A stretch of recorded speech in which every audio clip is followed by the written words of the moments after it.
is that we are going to be recording tonight's session so that we can show it to people. You know, we can put it on Facebook and things like that for people who couldn't come. So feel free to just keep them. I'm still seeing people. I just gotta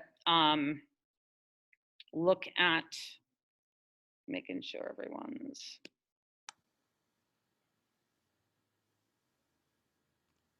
Okay, so I've got everybody muted, but you can unmute yourself when you need to talk or by just hitting your mic and it will. And again, you can always, right, it's Carrie Souza. I should know that, Carrie. Carrie, what you don't know is that Carrie is my childhood nickname. So I should be remembering your first name pretty well. Good to see you, or hear, or see your, there you are. There you are, Carrie. Good to see you. And I'm just gonna welcome, I'm gonna wait one more minute, and then I am gonna officially start this show. But I just wanna give one more minute. We'll be at 5:35, and then I think we can roll and we can start.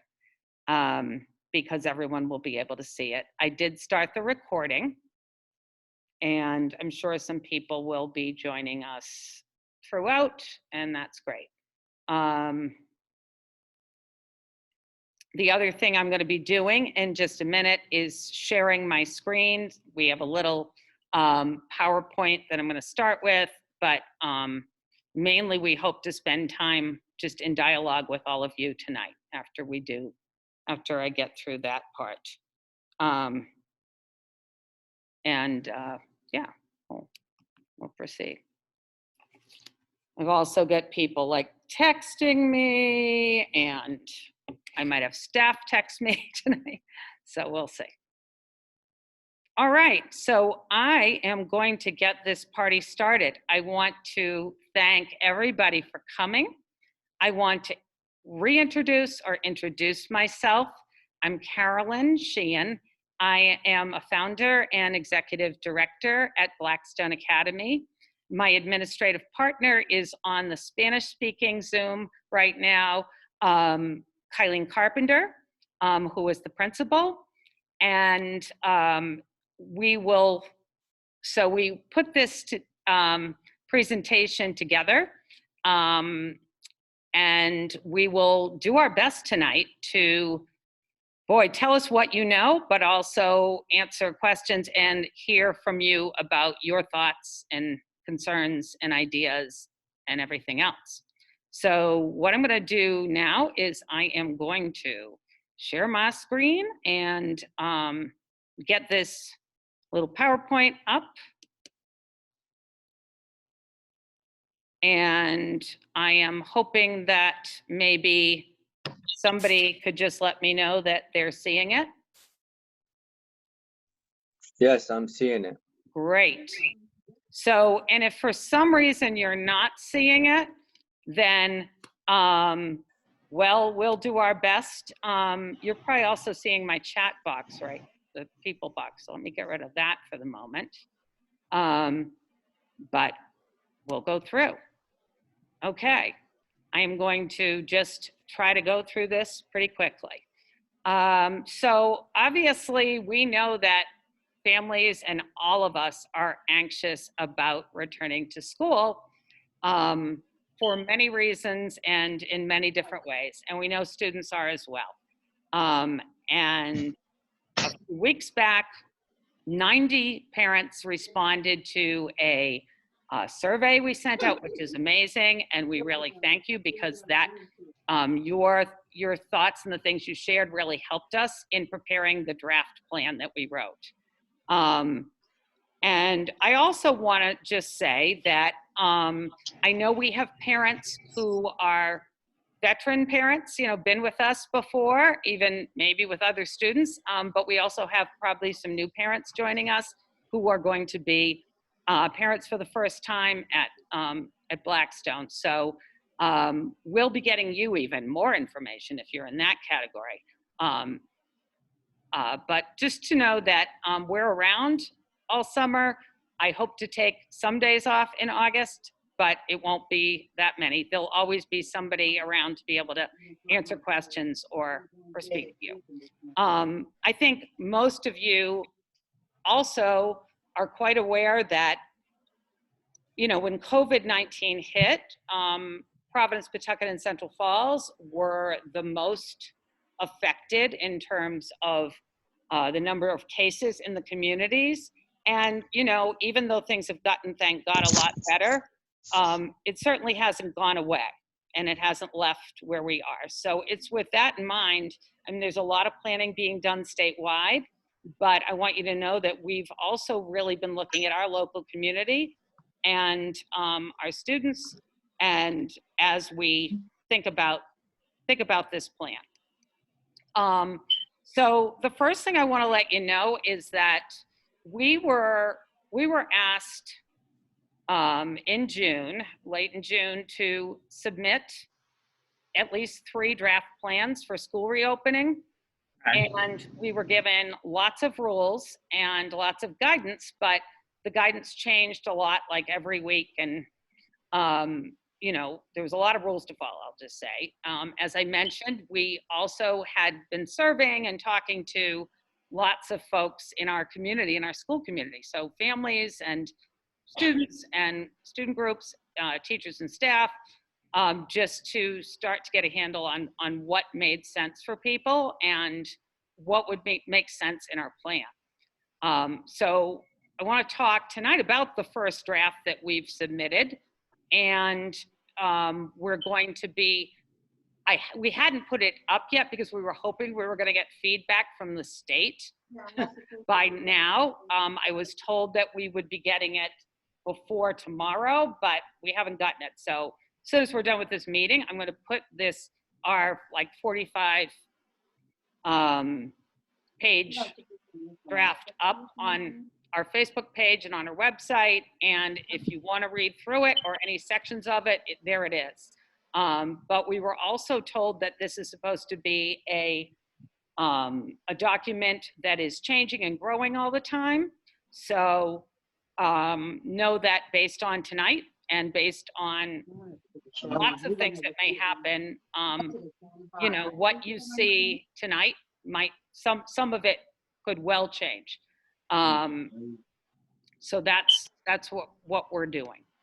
And I will also say that, you know, we've really tried hard to stay on top of what's happening, but for those of you who don't know, as a charter school, we're a public school, and sorry, I thought everybody was on mute, but I'm starting to hear people talking.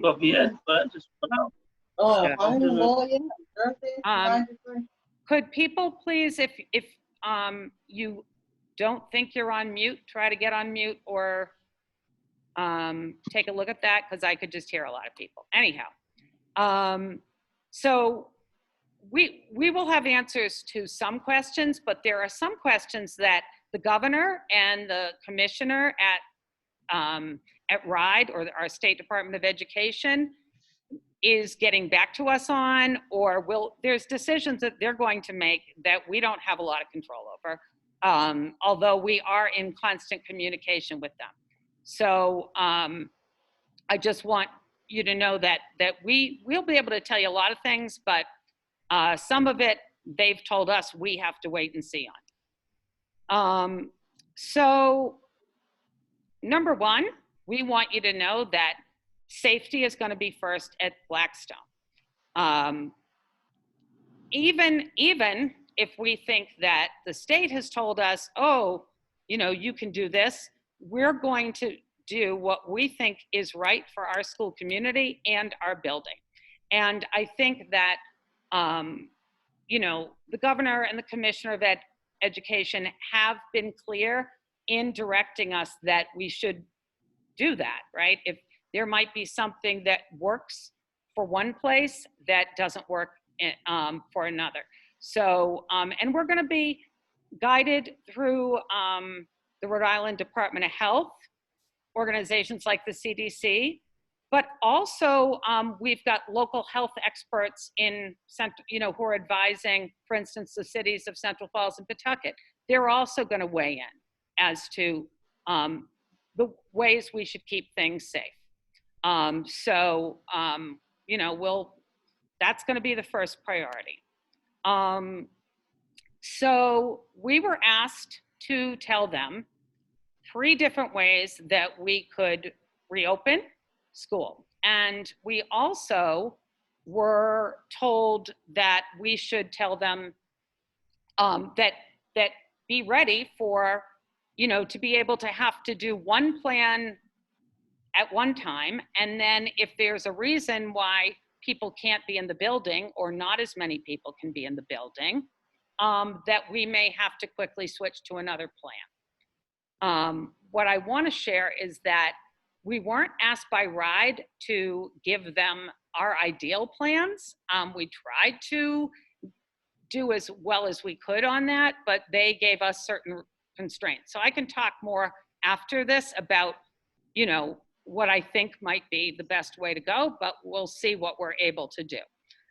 So the first plan that, the first thing that we knew was that because of the square footage of our building, right off the bat, and because we have students from Central Falls who take school buses, we knew that we could not have a safe operation for in-person school. Well, COVID is going on the way it is, with everybody here every day at the same time. So we've told the state that. The other reason for that is, as a high school, students have lots of different classes. They're not in a stable group all the time.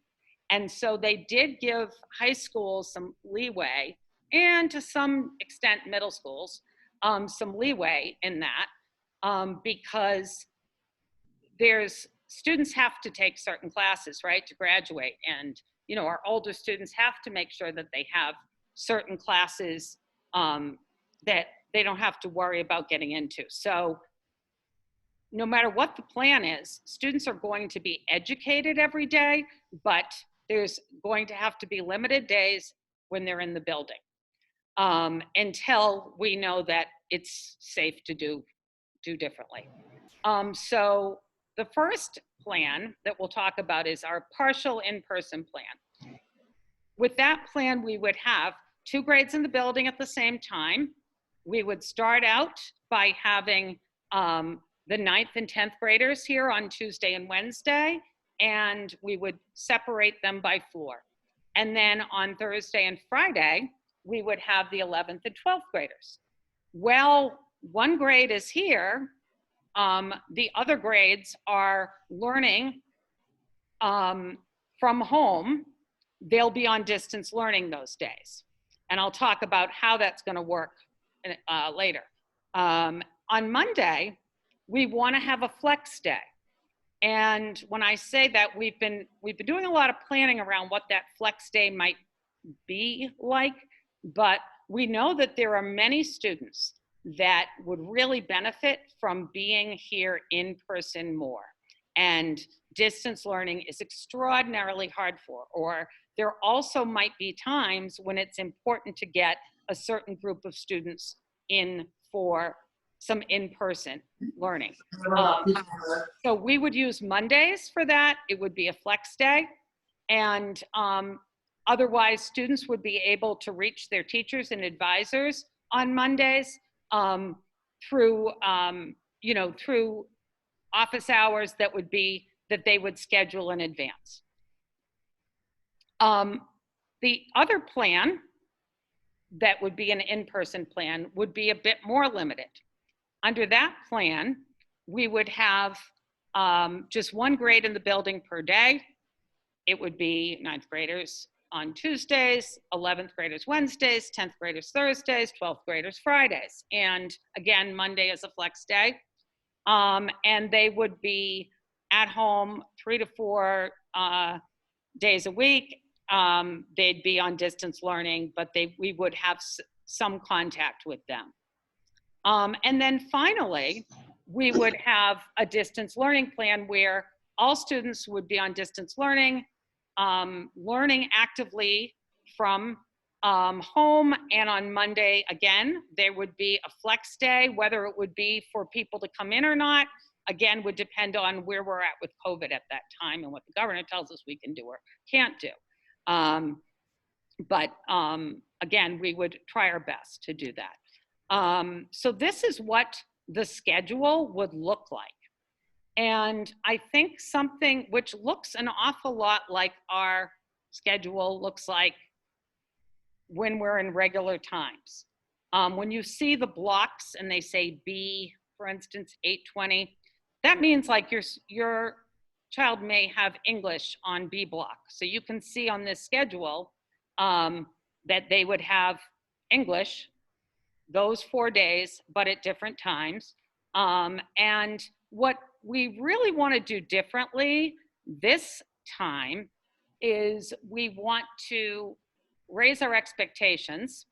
And what we're hoping is that when students are learning from home, they'll be able to learn in real time and their teachers will be able to be on in real time, so that even if you're somebody who's at home, you can watch your teacher teach through your Chromebook, and you'll be following the same schedule, and it wouldn't be much different than if you were in school. So that's what we're hoping we can pull off, is to be able to.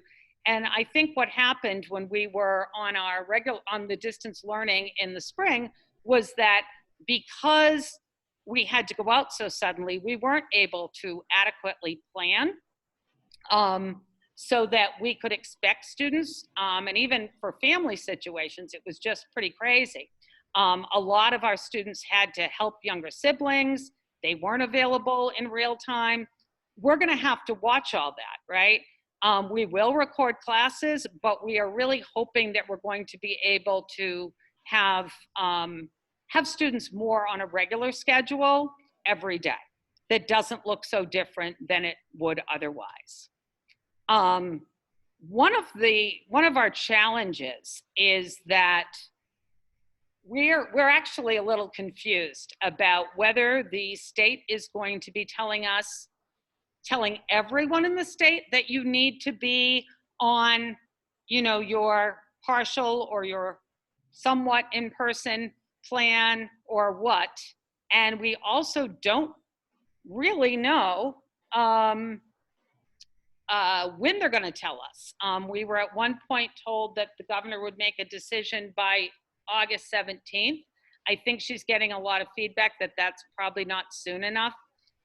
So we're hopeful that we're going to hear a little bit more on that. But the second we know more, we're going to be communicating to you and to the students. So this is very important. We thought something that made sense was that any family would be able to choose if we are in-person learning. If you're somebody who, for whatever set of reasons, does not feel comfortable sending your student to school, and we're here, we are trying to set it up in a way that your student could participate fully and get everything that they get normally by just logging on and following their schedule. And our expectation would be that they are present in class on time, if that's the case. If they're able to. Obviously, if somebody's sick and isn't in, that's a different story. But that's what we're hoping. And we are predicting that we will have people who will choose that option, depending on, it may not be just the student's health situation. There might be somebody they live with that, you're just feeling like, hey, my mom lives with us and she's very compromised and we just can't afford to have anybody getting exposed and being with more than a very small group at a time. that's, we want you to know you'll have that option at Blackstone. And masks. Okay, so the state of Rhode Island sent out guidance that where they said that masks were optional. They're not going to be optional here. And the reason that they're not going to be is because we feel that as a high school, we've got most of the folks who are in the building, whether they're 13 or, 60, that we mostly have adult bodies walking into the building. And if what we know with COVID so far is that, the theory is that the spread happens mostly through vapors in the air. And we feel like even though it is likely that teenagers are not going to get it at the rate that adults, and it's also likely, maybe, we don't really know this, they might not spread it as much, but the research is pretty unclear and new on that. We feel like everybody needs to just pretend we're all adults, right? Because our students, we expect that from our students anyhow. A lot of them are going to jobs where they have to wear their masks, and we think it's not going to be the easiest thing. We will not penalize someone, but we're going to ask that if a student has a really hard time, because for some people it's just too uncomfortable, then we're going to ask that the student learn from home rather than after they've tried and we've worked with them and tried to get it to work. We're going to ask that we don't want to fight. It's not something we want to argue over or fight over. It's something that we want to keep people safe. And from the research we've read and been told, that's a pretty important strategy to do so. So they will wear masks. I think we already have 10,000 masks, paper masks in the building. Students can bring their own masks, or we can provide them with masks, but we'll have plenty of masks. And we're going to be working on how to do mask breaks. I was here a couple of weeks ago. We had teacher meetings on Zoom, but I was doing a lot of talking with my mask on because I happened to be in a room with other people at times. And after a certain amount of time, it got really difficult or hot and I needed a little break. And so we're going to be working on how to do that. And we're going to use our students to help us with that in preparation. This is a very important question. What happens if someone at Max has symptoms or is positive for COVID-19? So we are going to be getting official guidance on that from the state. So far, what they've done is given us the guidance that they've given child care centers. I've also read Massachusetts guidance on that. What I will tell you is that obviously, if we know that somebody's positive, then we have to notify families that we have somebody either among the staff or student body that's positive, and that your son and daughter may have been in contact with them. As you know, we have to protect privacy. So there'll be things we can't tell you, but we will immediately tell you when we know that, and we will communicate it to you in every way that we can. In that case, the rule is that people have to quarantine for 14 days. However, it might be the case where somebody was tested on a certain date and they're going to be clear before 14 days. If no one has symptoms, there'll be some more guidance to show, okay, when can they come back? When can people come back in the building? It gets complicated when you're working with this many people. So we have a tracking system set up so that I guess a few things I'm going to say just off the record that probably are not, are not in the official PowerPoint is that, Paul Pasaba, who's one of our talented math teachers, is also happens to be a tech genius, and he has already set up a system in Power School, our student information system, where we can easily see right away which students any student or teacher would have been in contact with. We'll also have some protocols within the building for travel, so we'll know pretty well where students have been. But we're also going to have to take a look at students and staff members that we find out have symptoms or someone they live with does. Again, there'll be protocols for all of that. And we will take the safe route before, I guess is my answer for the moment. What's happening right now is that the teachers are working really hard on trying to deliver distance learning in the best way humanly possible.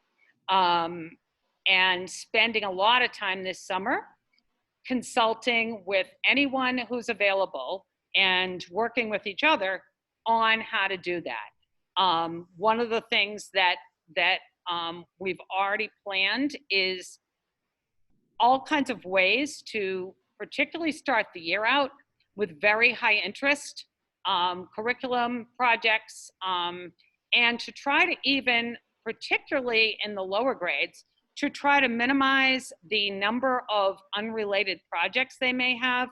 So if there's an opportunity, for instance, for English and social studies to work on one thing and meet their standards that way, that's the kind of thing we're going to try to do. It will only make everybody's life easier. We also are looking at ways that we're going to be using Google Classroom across the board so that it's less confusing for students and they get less emails and all those things. And finally, again, students who need more help, making sure we're figuring out every way that we possibly can to get them that help. So we sort of took a look at what are the things that we all need to do to make this work. And I'm focusing on the distant learning part because for me, it's hard to believe that we're not going to end up spending some amount of our time on distance learning or some days on it. So, and I mean, you already know that students likely will be home for certain days of the week, depending on what grade they're in. So here's some things we want to talk about. Obviously, we expect them to keep up with their learning and their assignments. Towards the last quarter, we offered something called a COVID Inc. option for grading and a pass, or, there was some very flexible. We're going to try to avoid that. We're going to try to keep people on task. We also are going to have a better way to track daily attendance and assignment completion. So we're going to expect people, the students to behave more in the way that they were in regular school. Get your work on time, or, and we'll give you the same flexibilities we normally would, but not so much beyond that. Probably the biggest thing that we need to talk about and prepare for is social emotional struggles. And I will be really honest and tell you, not just for students, for staff, for families in general, everyone has been through something during all this. And I know that just from talking to different students and knowing what was happening, I know that, for instance, probably 20% of our senior class this past year were themselves tested positive or were positive presumptive. And in some cases, family members got sick, some very seriously. We did have one parent pass away. We had myself and 2 other staff members had older parents get extraordinarily sick, and through some miracle, they did not pass away. But I know all of you have all been through something, right? You didn't get through this, and even if it wasn't a close person or family member who was sick, just the whole disruption to your lives makes things kind of not the same. So that's something that, you know, we hope that you will share if you feel like, you know, there's things we need to know that would help us with your son or daughter. And we had a team, and we will continue to. We have a pretty huge team of people who work on social emotional care at Blackstone and following up with students on that. So, you know, please know that's like number one in the forefront of things. I want you to see something cool, and this is an agreement that the students wrote up for all of us. And I'm hoping my link is gonna work. It worked earlier. Come on, link. Oh boy, all right. I guess it's not gonna work, but it's cool, and I'll share it on Facebook. It did work previously, but basically the students put together a document. Our student leadership group, one of our student leadership groups called BACS 2.0, designed a draft of what they thought we should all agree on, whether we're a parent, whether we're a student, whether we're a staff member, to make things go well. And I think I've talked about probably most of the things on that agreement. But I think it's all things that you'll think are reasonable, but it's really nice because this was something that the students came up with and thought about, which is pretty cool. And that, you know, seems to help make things work better when they're student driven. We also, something you should know, there were a lot of procedures that we were asked to put into place, and we are continuing to work on in terms of how we're keeping the building safe, or people safe when they come into the building. One of the things we're going to ask is that before students leave home, that you make sure, if you're home or you have a way, that students will kind of go through the standard screening questions, how they're feeling that day. I think you've probably all seen what some of those self-screening questions are.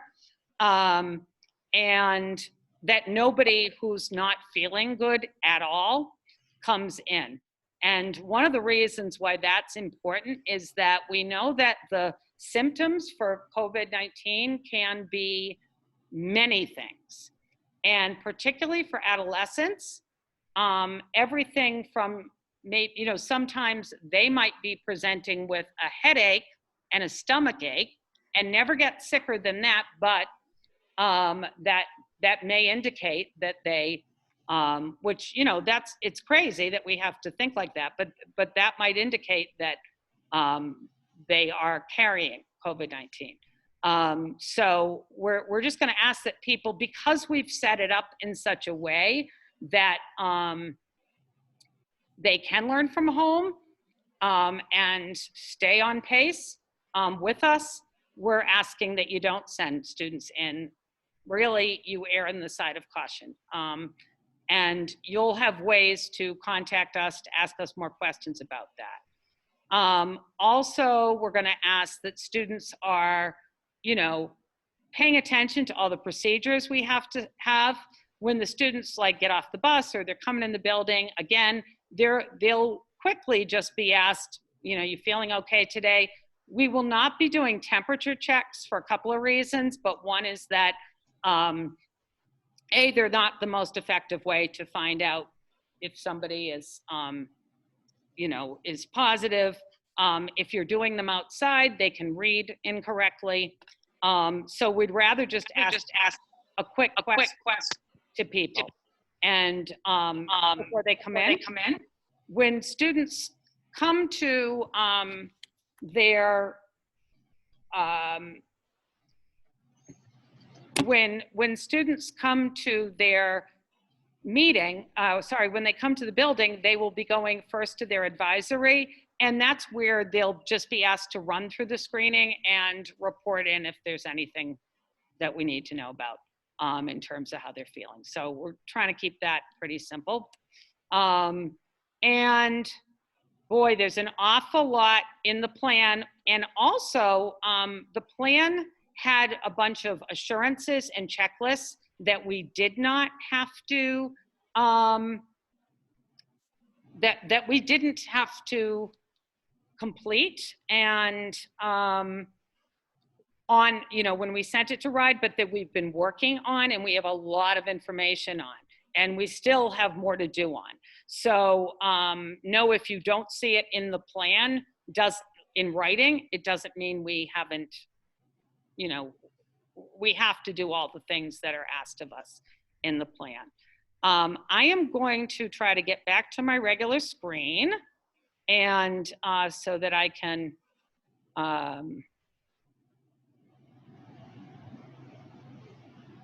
be able to see things and whatnot. So just give me 1 second to do that. Close that one. Oops.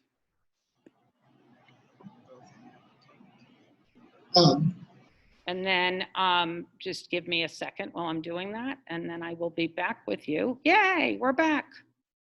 And we're face to face. Yay. Okay. Also at the very bottom of the screen, there was a note just reminding the 9th grade or new parents that on Thursday, there's going to be an orientation that we've sent a lot of information about. If there's time later, we can talk about that if there's people who want to. But I guess at this point, I'm going to say one thing, and then I'm going to ask you guys to chime in. And I haven't been looking at the chat, so if hopefully there's not anything big. And I see that Brianna also put a link to the document that didn't link. Oh, and also, Cheryl, thank you for that question about SATs, particularly to the 12th grade parents, because that's the group that we are also, we're concerned about everybody, but there's some really big changes. We are going to be having a meeting in the next 10 days where we are going to be talking a lot about everything that the 11th grade rising seniors need to know. Again, that's something we've been monitoring. It's rapidly changing. So as it is now, we plan to have the SATs in person here at Blackstone, as does every high school in the country, on, it's like the 3rd Wednesday of October.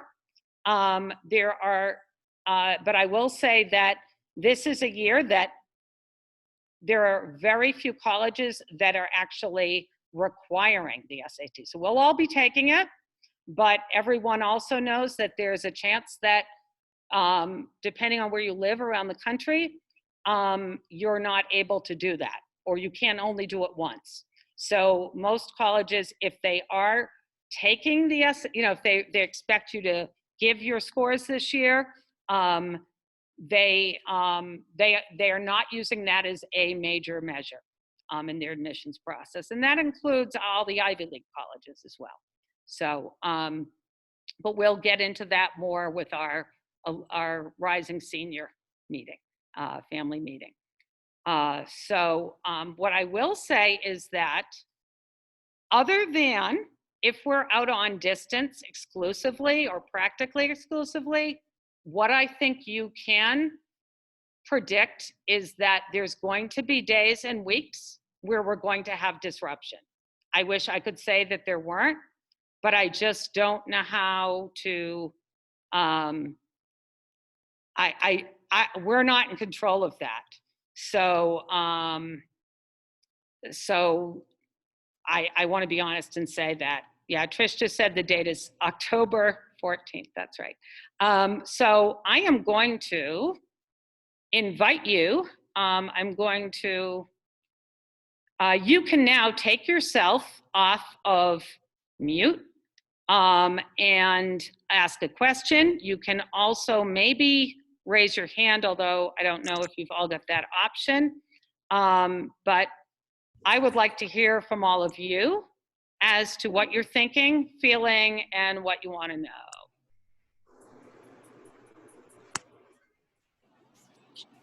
And I do see a question in the chat that says, when do classes start for each of the reopening plans? I knew I'd forget to have the calendar in front of me, but the date for all schools this year, theoretically, to reopen is August 31st. Can you speak up? Okay, thank you. I thought I was yelling, so I'll yell, actually. Is everyone having a hard time hearing me? I'm usually pretty Not loud. at all. Okay, so. I'm good. Okay, thanks. But yeah, okay. So what I will tell you is that we will have the calendar to you, and the plan for August 31st, but I believe that also might be a day where we're starting with new students only, as we usually do. So I'll get you all the details. If there's a staff member on the line who happens to have the calendar in front of them, you can also pipe in on that one.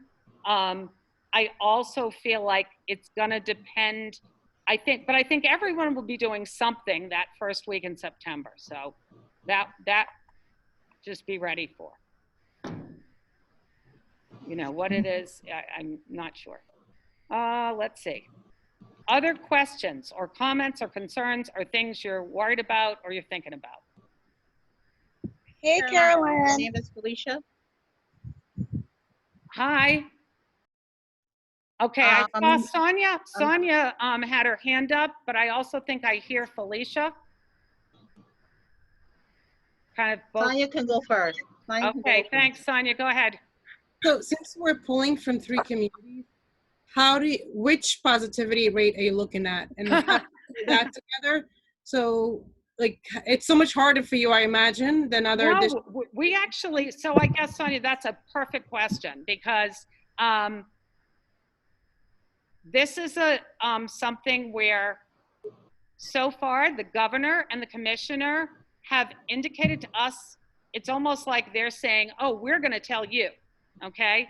But I will tell you that our plan is to look at the fact if we've got any one of those communities that has an unacceptably high risk, and we need a little more knowledge as to what that number is or what it looks like, we will not be putting anybody in harm's way because you don't do it on top. everyone in You this only do it with region is inside. so interconnected, It can go and inside.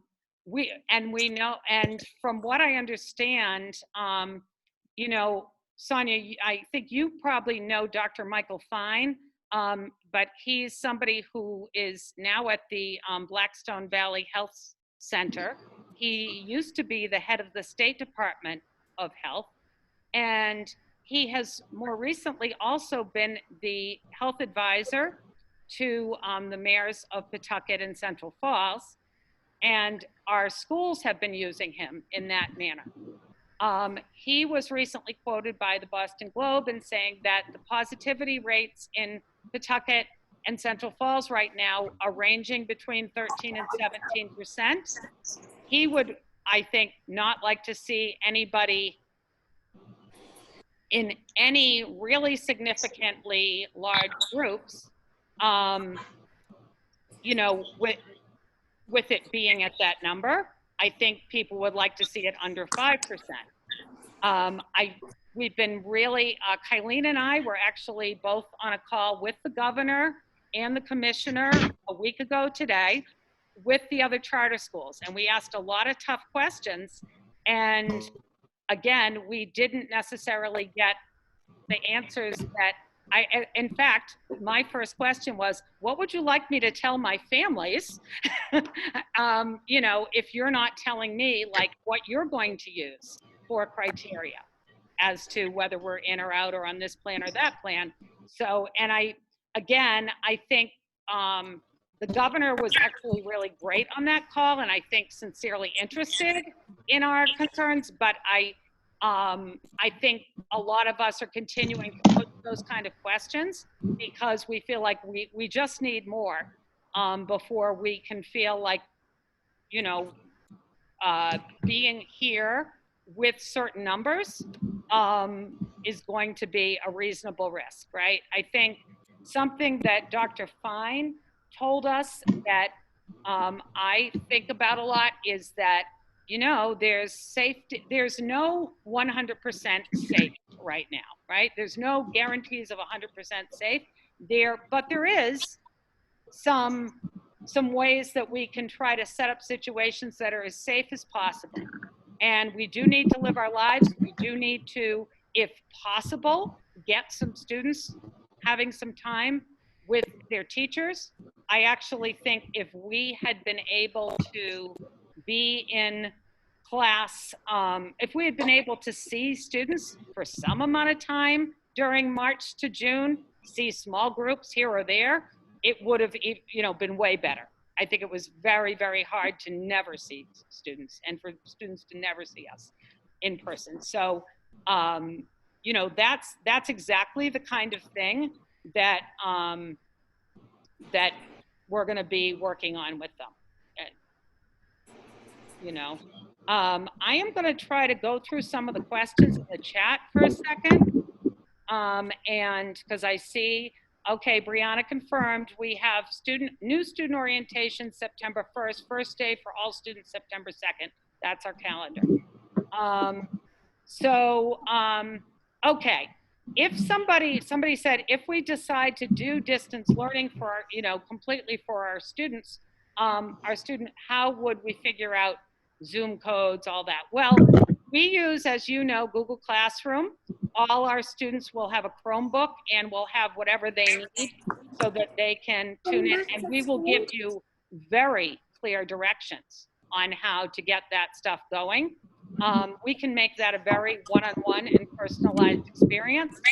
I know that our existing students, for our students who are returning, most of them know how to do the basics. If we find out that you're having tech issues, we will have a team ready to like help resolve all of those things. So that's something that we'll be able to get for you, and that's our job to handle. And then when should I notify the school? Okay, so if you're feeling like for whatever sets of reasons, you know that we may have a date that we give you, like, hey, it would be really helpful if by August 15th you're thinking about this, that we know. We're probably going to set a date. That doesn't mean that you can't decide later. You can. But it would be real, you know, it's obviously if there's people who feel like that just makes sense, the sooner we could know that, the better. And what I think we're going to do is send something out. We talked, Kylene and I spoke the other day about having a form that goes out that you can fill out online, and just, here's what I'm thinking. But obviously you could email Kylene or I too. We're gonna wanna do it in an organized way, so that, you know, we know. And then it also said, when should I notify, that they'll remain with okay. Will students have to social distance while in the classroom? Good question again. So something that I got to do for my special part of the plan was to figure out how many students we could safely fit in every single room that we have. Luckily, we have a floor plan of the school that gives you a square footage and things. We also came in and set up, even just to do some sample rooms, we set them up to, like, you know, say, hey, does this make sense? something that's very weird for us, but very necessary, is that students are going to be expected to sit in 6 feet apart from the center of the desk, you know, and we're going to have the desks and rows set up in each room ahead of time. And we're not going to be able to move them around, right? At Blackstone, we do a lot of teaching in big circles or in different interesting groupy ways. We're going to be pretty limited in some cases as to how we can do that, which really stinks because it takes a lot from the experience. So one of the things I want to also tell all of you as family members to know is that your kids need to know that when they come back, if they're coming back to Blackstone, it's going to be different than the regular old Blackstone, right? And for some amount of time, we're going to do everything we can to reduce those differences. But because of just a simple thing like that, of not being able to change your classes in a regular way, when we can, we're going to, and we mainly can for the 9th and 10th graders, the teachers are going to travel more to the students than them travel out to them. That will limit the travel in the hallways. We did some math. Paul Pasaba did some math with the computer. I did some math with just regular old figuring it out, and Kylene while she was working on the schedule. And we are going to make sure there's no more than 30 students on any floor traveling at a time with lots of monitoring. We're going to have to do a lot of breaks in classes because let's face it, these are teenagers. I can't sit for 2 hours straight and not move, right? So I don't know how we can expect that that's going to go real well by asking teenagers to do that and not be able, you know, we're going to need to do lunch initially in their advisory rooms. Their advisories are all going to be in classrooms. So if they're currently, they meet in a cozy little office, they're not going to be doing that. They're going to be in a designated classroom for that, for those. The teachers even have to deal with the fact that they might not be teaching in their regular room. They're going to have to be flexible because it just might, the way we're going to have to move kids. We will have some times when students are moving, we're going to have like 3 passing times. It's going to be complicated. But that part we can keep organized and we can do a lot in advance to control. We also, I want to let you know that we were fortunate, we're getting a good amount of federal money that all public schools are eligible for, especially if they have a high percentage of students who receive free or reduced lunch. So some of that money will be going towards the things that we need to make things run smoothly, or the planning time that we need, or bringing in somebody from the outside to help us with some of that. Something Paul Pasaba and I met today, and something we're going to be doing is making sure that no matter what classroom you walk in, and this will help us when we're not dealing with COVID, right? No matter what room you go in, a teacher could find the projector and have all the right things they need to plug in, and they can teach equally well in that room as their own room. So that goes, you know, it's something that the teacher can focus on teaching and not have to worry about tech and whatnot. So that's something we'll be doing. So yeah, there'll be lots of social distancing. I'm going to talk about orientation a little later because that's going to be happening Thursday. And no, I'm going to say quickly for the people who are new parents on the line that if you have not received an updated invitation tonight, you will be within 24 hours. Parents are not expected to stay. They can drop their students off, and it's going to be one group of advisors are coming in the morning and another later. Crystal, are you on the line, and can you just tell me the exact times, tell our folks the exact times for that? Sure. Hi, everybody.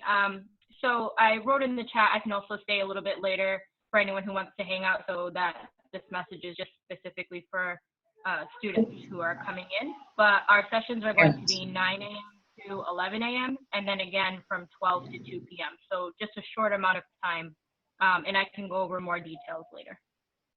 Okay. Oh, disinfected before transitioning. Yeah. Um, so, oh yeah. So obviously when students are eating their lunch, they can't wear their mask. And here's what's happening. So one of the things that we're going to be doing is we're going to have two people, one person on every floor, who is going to be responsible for helping with the disinfecting and cleaning and all that during all the transition times, but all throughout the day. We also, tomorrow, we're getting a bunch of portable sinks. So we're going to have it. I'll probably end up buying more. I just want to see them first. But there's 6 arriving, and people will be able to wash their hands like throughout the building in a way that they're not now. We are going to be in very large rooms with very small numbers of people eating without their masks on. It's really the only way that we can figure doing it. And the folks who are advising us from the health end feel that that's a pretty safe way to do it. We're also, but there's going to be a lot of protocols as to how those things are going to have to happen. But yeah, they'll have to take their mask on and put a new, put their old or new one on before they go to class. Will student and classes be split apart? So we're going, we are only using the classrooms. One of the reasons that we can only have half the students here at a time maximum is because we have classrooms that you can't put 22 kids in on any day, or 20 kids in, and keep social distance. So those classrooms will only be used for advisory or smaller classes. They won't be used at all for classes that are bigger. And I got a message that I know was sent privately, but I want to say that I want to clarify something. The commissioner, Commissioner Infante Green, wants everybody to go back to in-person learning, but they actually have given us the right to allow students the flexibility to live at home, at least on the high school level. So when she presents in public, she's not going to give you those nuances, but what she won't allow is she does not want to allow is for schools to be able to just choose that you're not going to go back. However, I will say she also knows that, and again, you folks can chime in on this, but there's a big difference in the needs of some of our parents related to childcare in school versus if your kids are in elementary school. And so I know a lot of you are not crazy about kids not being home if you have to go to work, but we know that you would be expecting them to be more responsible at this age. So there are different decisions that they're trying to. I know one of my parents is going, yeah, but. So that's why also, if you have your son or daughter is somebody who you're just like, that so can't happen, then those are the conversations we want to have with you privately, right? About what can we do to accommodate some situations that really might require something different. And yeah, you're going to know the second we know what feels like the most reasonable choice and what they're telling us it is. And oh, good question. I don't know if Cindy's on the line or Stacy, or but Kylene, Stacy, and Kylene are the scheduling committee.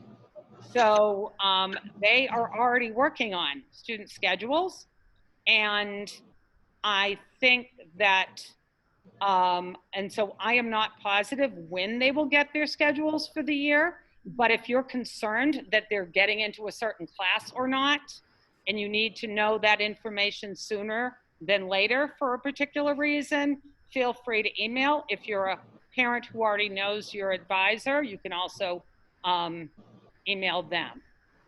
So that's another one. Transportation for in-person. So as of right now,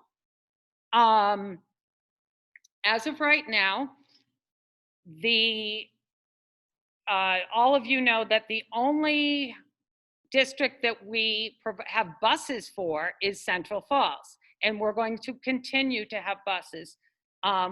We still only have 2 of them. We also know that not all of our students take the bus that live in Central Falls. So when we figured out the plan, the bus companies and us, I mean, the only way that we know we can keep kids safe is to have 24 or 25 students on a bus. And if they're siblings, then we can put them sitting together. Other than that, so we're gonna have staggered bus schedules. I don't know the times yet, but they're probably not gonna be that different than they were last year. But for the Central Falls parents, as soon as we know them, we will communicate them to you. And I think the same bus stops that we had in the past as well. But you know, the problem, one of the big problems in getting everybody back to any kind of in-person is that nobody had time to manufacture any more buses, right? So even if we wanted to pay all kinds of money to bus companies to give us some more buses, it's just not going to happen. So that really, that drove, I think, for most communities, that was the start of the plan. I know Kylie was on the phone, what can you do for a student? And the answer was, you've got 2 buses. We can maybe mess with the times a little, but that's all you've got. And I wanna let you know that we are in daily, weekly contact with the other members of the Rhode Island League of Charter Schools, as well as many of the districts that we serve. And they're supposed to also be with the regular public school district leaders and us, the charter leaders that serve those districts, so that we can talk as a group, because they, of course, I mean, I only can tell you, I've only talked to one directly who's in charge, but you know, they're very concerned about how they're going to be able to pull this off, you know, safely. And they're very concerned about just the safety question. So again, Carrie's asking me a really great question. Who has the final say in the plans?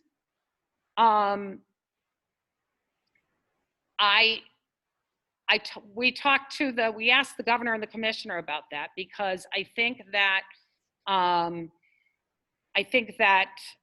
we were confused about that as well. And I'm still a little bit confused about that. I think, first of all, hopefully tomorrow, we're gonna get the promised feedback on our plan from RIDE. The second thing that we have to figure out is, even if they say you can go on your 50% in-person plan, something that I need to know is that our faculty and staff is all in a place where that's going to be able to be possible. I know a lot of school departments are struggling with the fact that they might have faculty and staff members who either themselves have a medical condition or somebody in their family does, that makes it so that they, you know, they're going to have a hard time being able to be in the building.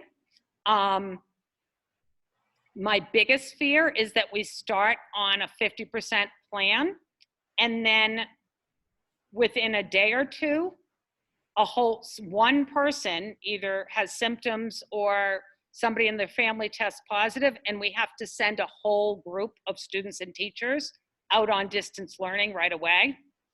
And then 3 days later, it happens to another team. we're trying to avoid that kind of situation. I don't know how well we'll be able to. I will say that that we're going to consult all of you before we just announce it, assuming that the governor doesn't say, hey, you really can't go in. And then for safety reasons, right? There might be some real major league reason that we can't do it. And I see Maria has her hand up. I am just wondering, why don't you send like a 3-question survey to the families about transportation? Because maybe many of us that send the children to the school by bus, we can bring them to the school. So you don't have to be like staggering the buses. Yeah. So we commit at least for a while what this, like we don't fix the situation, but Yeah. at least at the beginning. We are going to do that, and because we know that we have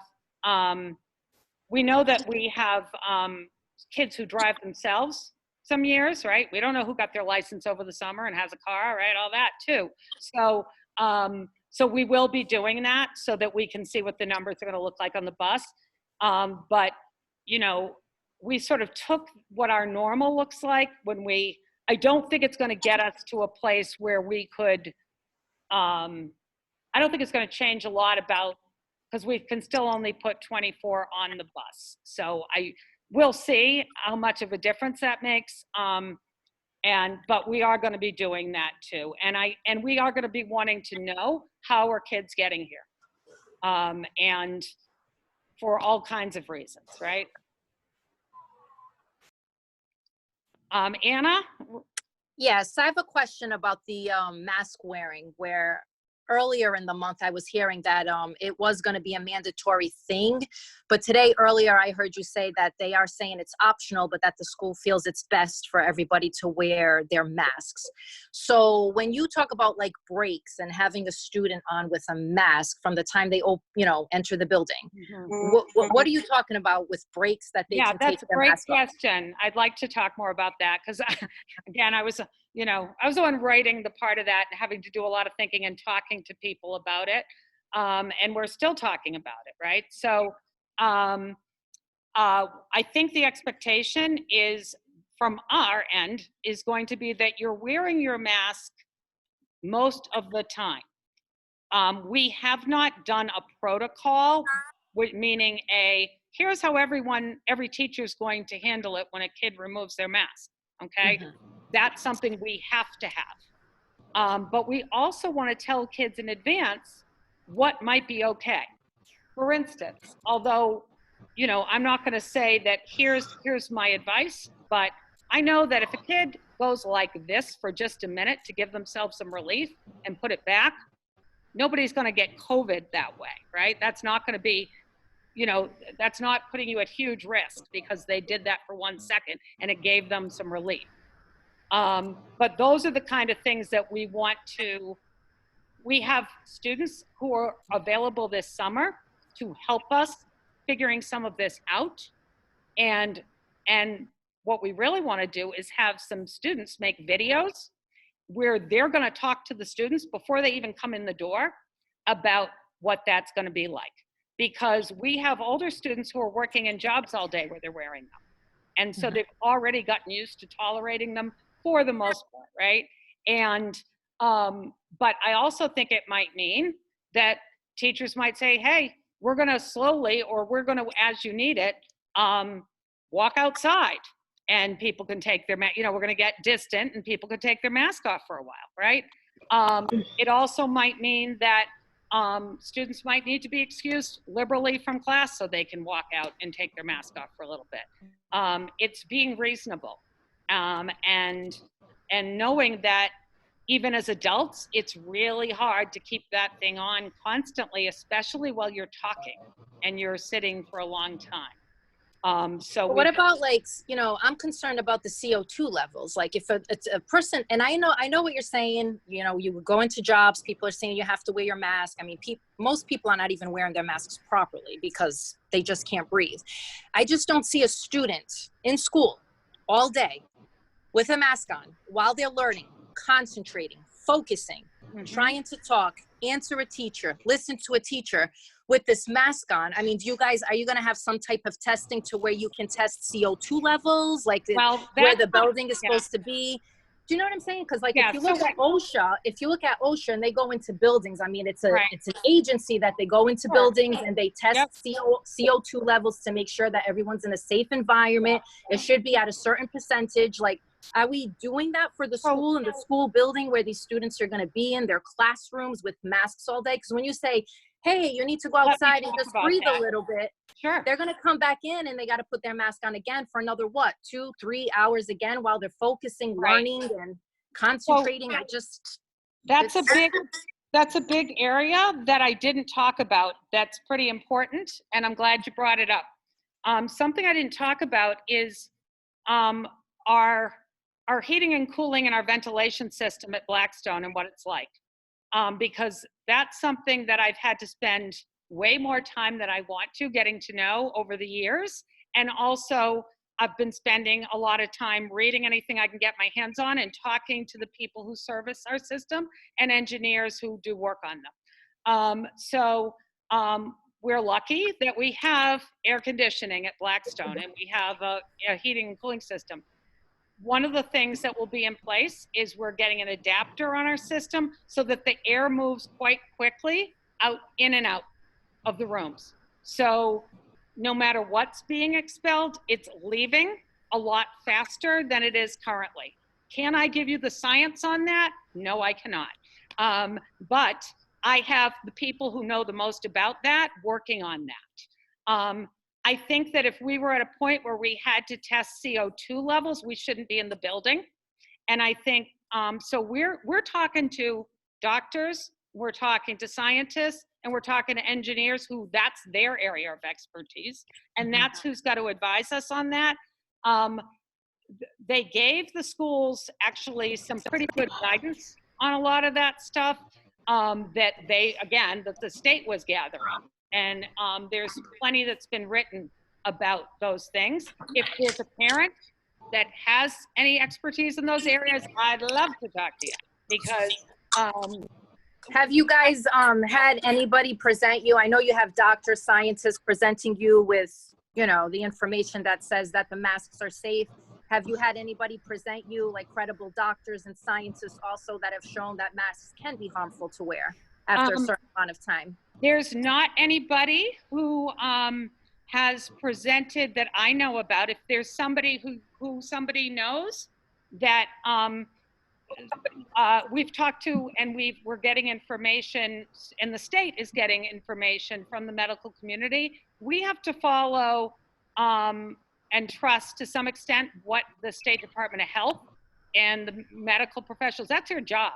That is their job. And right. Also, their job in the beginning, they were all saying that we shouldn't be wearing masks. And now they're all saying we should wear masks. So and it's been such a back and forth thing. Yeah. So I guess, Anna, what I'm just going to say is that I know there's been some disagreement about it.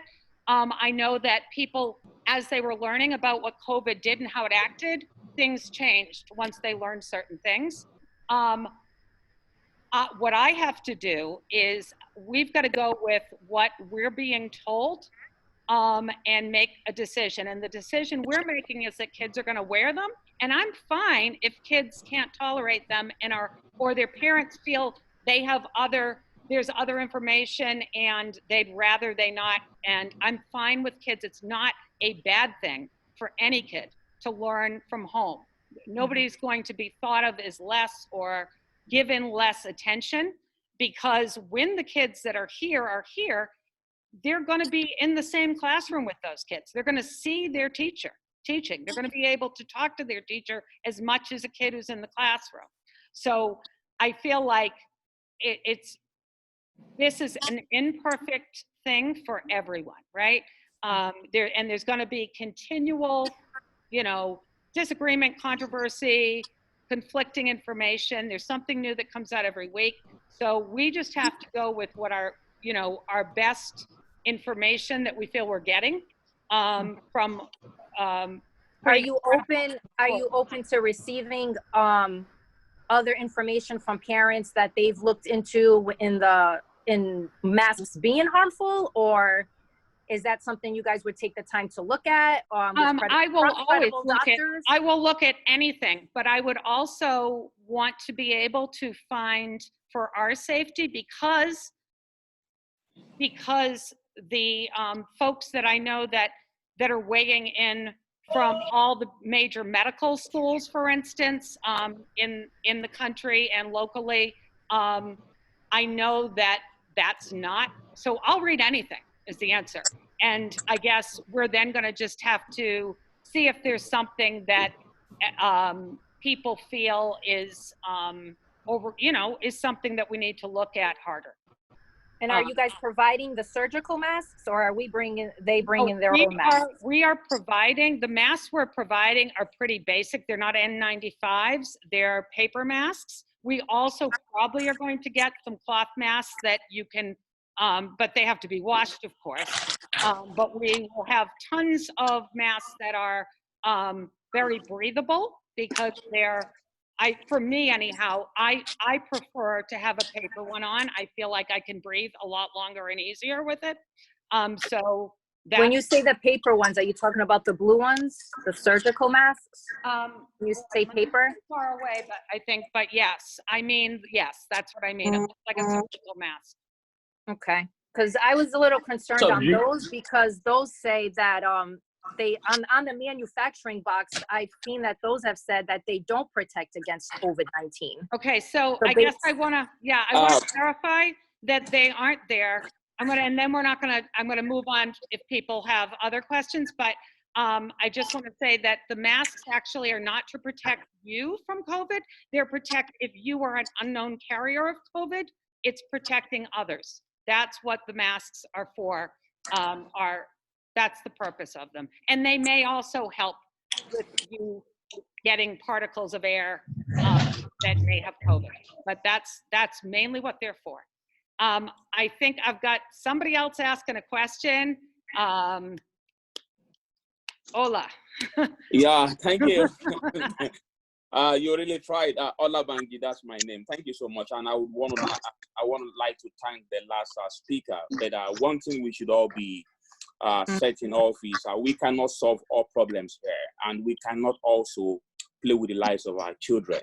But then in science and in the medical field, we always go with evidence-based, whatever it is that science has proven to be right, or to be as at the moment to be the best thing to do, is what we go by. It doesn't mean tomorrow things cannot change. But as it is now, the wearing of masks has been proven to at least to some level help in spreading things that can actually cause it. But then that's actually not why I actually want to say something. I want to ask what the school is doing concerning contact tracing, because we are not robots, and these kids too are not robots. They go from school, they go home, and the rest like that. They meet people. They may have these. One or two of them can contract this without even showing symptoms. They may be asymptomatic. When we get to know about this, we also want to protect our society to be able to say, okay, fine, who and who have probably been exposed to probably this kid, so that we know how to curtail that, so that it doesn't go out of hand. That is one. Two, I'm going to be very brief.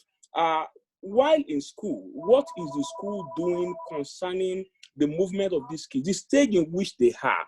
We can do little or nothing as to probably asking them not to move. But then is the school considering anything like probably staggering movements in the school? While they are in the school, they need to move from one place to the other, from one classroom maybe to the other, and stuff like that.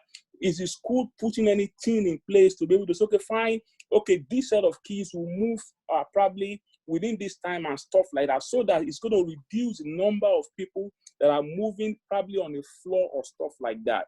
And please, I would just want to ask that the resolution or the submission of this meeting should be sent to parents, maybe in a brief way. Just send it to parents. Some of us have actually joined this very late, and some people too probably may not, might not have joined now, so that they get to see what was discussed and what we actually resolved about some things. I think that would be very great. Thank you so much.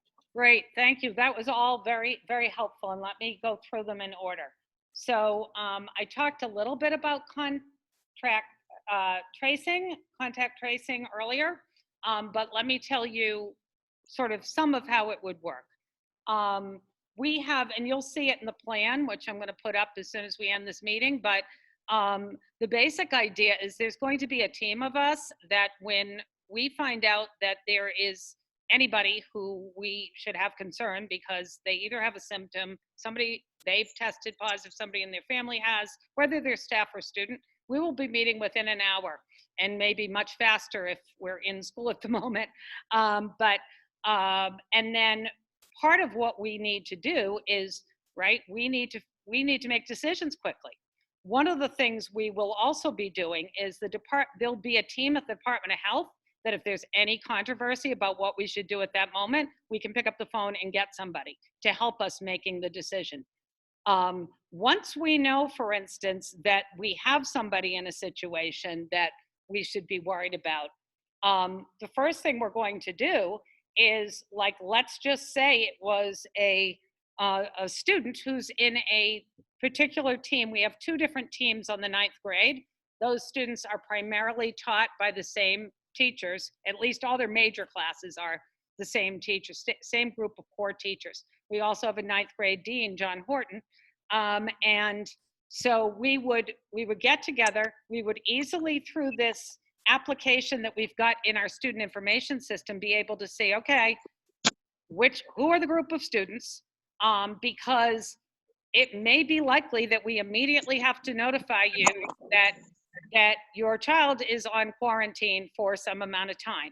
We're not going to be able to tell you which student it is or which, we have to maintain everybody's confidentiality, but we're going to tell you if we think there's any reason to believe. And it's also going to come down to researching there's going to be things, there's probably going to be assigned seats on the bus.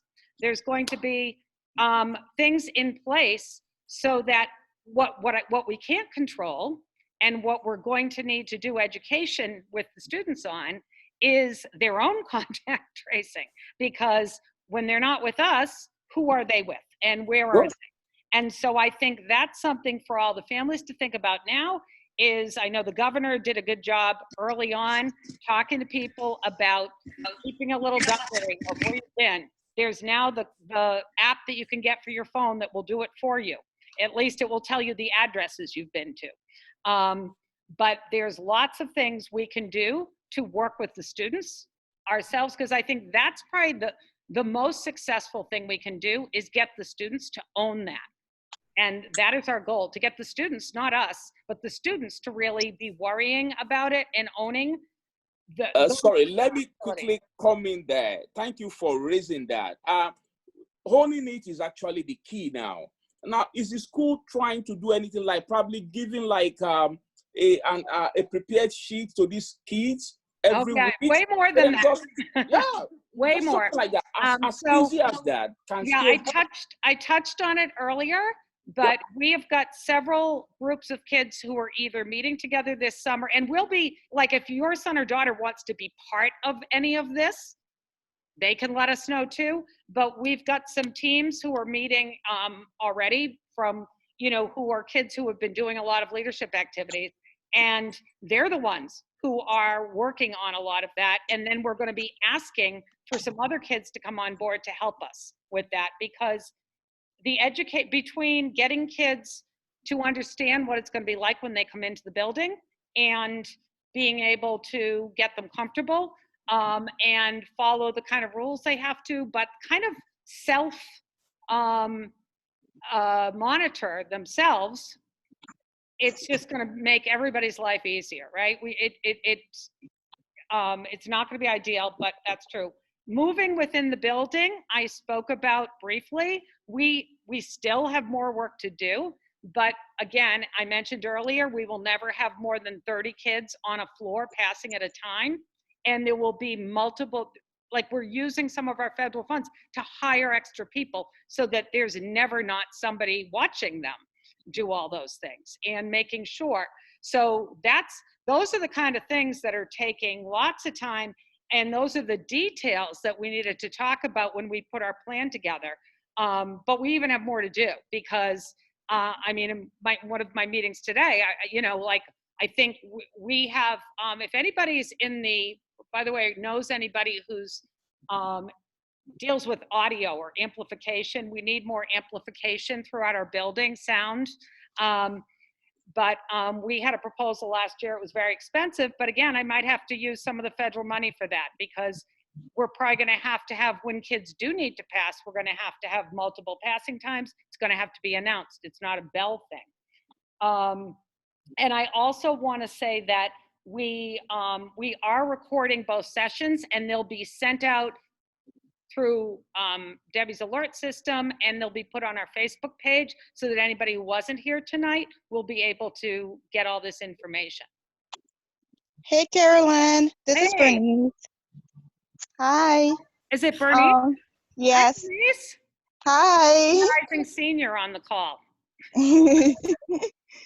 Yeah, so I have a question, and this is about like Providence school kids. Okay, so what are the transportation gonna be like for us? So do you guys like have any Okay, update on so like what we're going to do? again, as you know, most of our Providence students we provide bus passes to, and they take RIPTA. Something that again, it's a concern all around that there is enough buses available to go during the busy times so that people are not jammed up on busing. So I don't know the answer to how that's going to change or not change between now and then, but I can tell you that it's something that's we're working on and the state is working on because, all the high school students in Providence, most of them, that's how they get to school. So that's a lot bigger group than ours. So, it's really a big issue. And I'm happy about that because it's one that I don't have to be the first one to figure out. Somebody else can make a stab at it. Somebody also asked about social media, if parents don't have social media, how we're going to try to get this info. Through email, we'll get on the phone with people if we have to. People can reach out. We're here. There's been somebody at school every day, tends to be only 9 to 3. We're on our email, and there'll be somebody available at Blackstone between now and when we open. So we will be getting it. If we need to mail things, we'll mail things. If you're a family, if you know somebody, Felicia's on the line, who's been doing a lot of our parent coordinator. I know she's on the call. So I don't know, Felicia, if you want to say anything about how we're going to communicate with families or what we've been doing. And also Angelina asked about if there's 30 students on a floor, how can one grade be in the school at the time? Well, we're going to be having staggered passing. So that's what I meant by they're going to have to, and the way we're going to do it is this. When students, for instance, need to pass, which isn't every period, because the teacher's going to come to them, remember, as possible. We're going to keep the kids in groups together as much as we can, the same group. But there's electives, there's advisory and lunch, there's things where they're going to have to leave that stable group. And so during those times, we're going to have 3 different passing times, and that's how we're going to control the numbers. We have to have it all figured out before we open. That's like a have to. And yes, the students will have full access to their teachers if they are on the days that they are in the same kind of way. They can't just run into class, although they sometimes try to get a teacher's attention when they're teaching, right? But they'll be able to, teachers are going to be looking and hoping that kids are in touch with them. Many of the teachers, we have several teachers, most of our teachers will be having to teach on all 4 days in these schedules. So Crystal's on the line. I know she'll be teaching all 4 days and hope that her kids aren't home at the same time, right? If we're out on distance. But we've got plenty of teachers also managing that. But just in the same kind of ways that teachers are available. The other thing is that I know Beth and Heather, at least, probably others, and Diego and many others from student support team are on the line. These are staff members who might have an advisory, but they're not teaching. So we've got a whole group of those people that if a student needs some help or needs something, some question answered, and they can't get that teacher right there that day, there's always someone else who will help them or answer their questions. And it's going to take a bit for us to build this knowledge base up for the new students, but I think most of the students know, and they have those other people that they'll go to when they can't get their math teacher right that second. That's one of the beauties of having a smaller school and a very personalized environment, that we want kids to not just, to be able to quickly get answers from people. Somebody also was asking about if your child goes to school in our whatever in-person plan, and then you feel like you want to pull back and have them stay home, that's okay. You will be able to switch. Because there's going to be many reasons that people might need to. So we need to be that flexible. So sure. And yes, we will still be providing the bus passes for the students that we now do. Yep, which is all the Providence students that need one. So anybody who hasn't asked a question, I see, can't see who's asking, so somebody's just gonna have to talk. Go. This is I'm sorry. Hi, this is Magnelli. Hi, Magnelli. Hello. My son, he's in ninth grade. He's gonna start new now. And I'm just concerned because he has an IEP. And I just want to know, like, how's this gonna work? Like this last, days of school, he was struggling a lot. Right. So I am very, very concerned. Yeah, we are too. So one of the things that you saw, first of all, students have individual education plans and 504 plans for all different kinds of reasons, right? And we have students who aren't on formal plans who also need, like, this just doesn't work for very well for all kinds of reasons. But first and foremost, it's the law that we provide the students who have their IEPs with the accommodations that they need to succeed. And so that's something that if we probably haven't met with you, but I will tell you that you will be hearing from probably the special ed director herself, as well as the special ed teacher who's going to be their case manager, as well as their advisor. Okay. So they will be uber aware of what the needs are. And those are the students that when I say, like, hey, that flexible Monday, that's also a reason why we're doing that. There might even be some kids that we have to figure something out for that we need here physically every day for individual reasons, right? That are very particular to them. So that's a very good and important question for everybody to hear. Okay, thank you. Thank you. Okay. Somebody else who hasn't asked a question. I have a question. Casey, go ahead. But this is the mom. I have a question also about the IEP. Well, we've been having problems with the IEP. Like this, I only had met twice with Glenda for the IEP in 2 years, almost, going to the third year. When she was in the distance learning last year, for the last school year, I had a really tough time because they were not getting in contact with me at all. And Casey had a lot of. Okay, this isn't Casey. This is her mom. But as Lee said, his mom. Because I want to protect the confidentiality of your child and everyone's.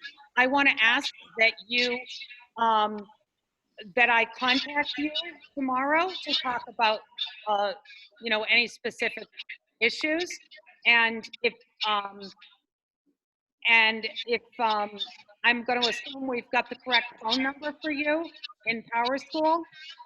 And I'll also, and you should have my email from Facebook. So if for any reason you don't hear from me, you will. I'll find you. Okay, thank you. Okay. Also, Christina, have all my contact information. Okay, great. I'll be in touch. Let's see. College visits. Oh my God, what a great question. Diego's here. Diego, you want to talk about what you've been finding out about college visits a little bit? Hey everyone, my name is Diego. I'm in charge of college access and help out with a lot of other things. But college visits will probably look a little different, right? College campuses are, some of them are closed, some of them are open. Day by day, just like everything else in a COVID world, we're learning more and more. I would love to get on campuses if it's safe. And right now, it's up in the air. But the colleges are doing a lot on their end to give prospective students, unique experiences. And I'm working on a lot of information to get out to you guys that will make this so much easier than it was this past spring. Yeah, I mean, so basically colleges aren't hosting visits other than online. So that's a whole other body of work that we have been delving into. And we're in the good thing is we've been on lots of webinars and been very much in touch with what's happening in the higher education community. We're also still advising our seniors that just graduated and are going to college and hearing about all the things, that are happening and changing in that world. So, we'll have a lot to say about that. Anybody else who hasn't asked a question?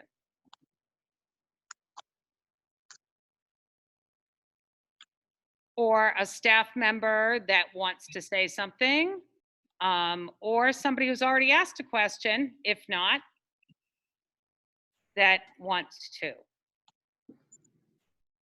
If not, Anna has a question again. Okay, I have a question. If we do decide to keep them at home, I think you said earlier, I just want to make sure that while the teacher's teaching in the classroom with the students that are in class, the students at home can log in at the same time that they're teaching, so they don't have to do it on their own. Like they log in, they can hear the whole. Yep. Okay. Yep. So they'll be it will be the student's responsibility to log in. Mm-hmm. But so in fact, I literally just met with Paul Pasaba about this today. There were a couple of suggestions as to how we do it, but one way I think we're probably going to go is that there'll be a separate computer and monitor in every classroom just for that purpose. So the teacher can use their own computer or whatever for whatever they're doing. And there'll be one where they can see the students on, the whole time that are logging in from home. All right. And then if the students from home and they have a questions, the teacher could see that they're raising their hands, they can ask the question and be involved in the class. Okay. That's the goal, because that, frankly, we just don't have enough teachers, right? Otherwise, you'd need we can't expect the teachers to do a completely separate curriculum for distance. If we were, I know like Providence is going to have a separate academy, but I think what they're going to try to do is get a certain number of parents so that they can take the teachers to support that and do it separate. We think because our teachers are flexible and they want the kids there with them as much as humanly possible, they would rather.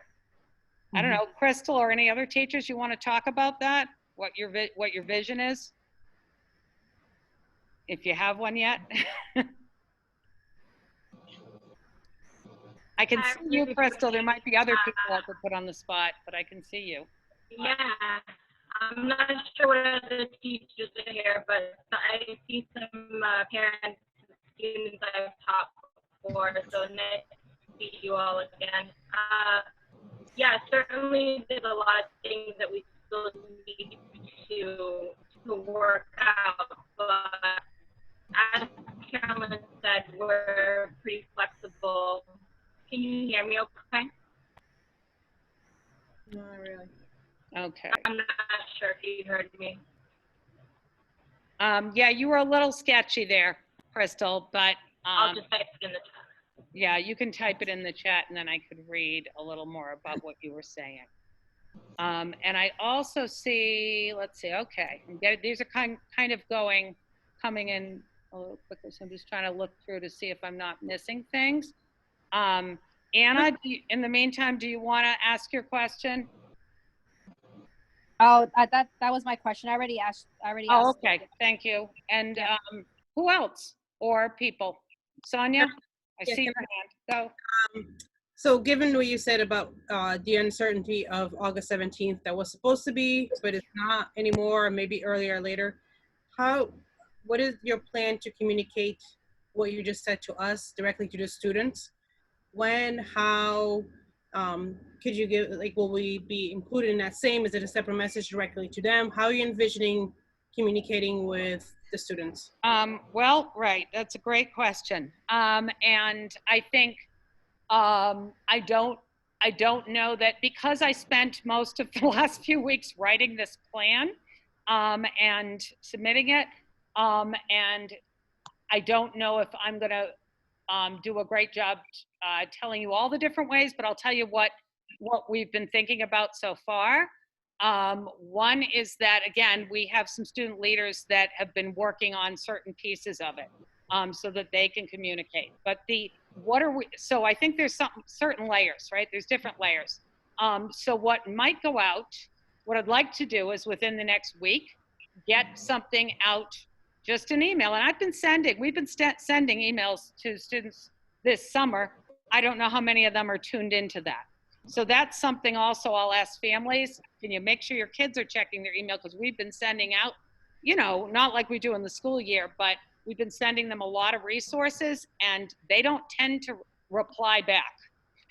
So they might be reading it, or we'll find out later they read it, but please, they can email their advisors and many of us anytime, and we'll do our best. But what we will do is we will be doing multiple things. We'll be having some chats like this where we can have forums with students, where it's just mainly focused on students and their kind of questions or needs.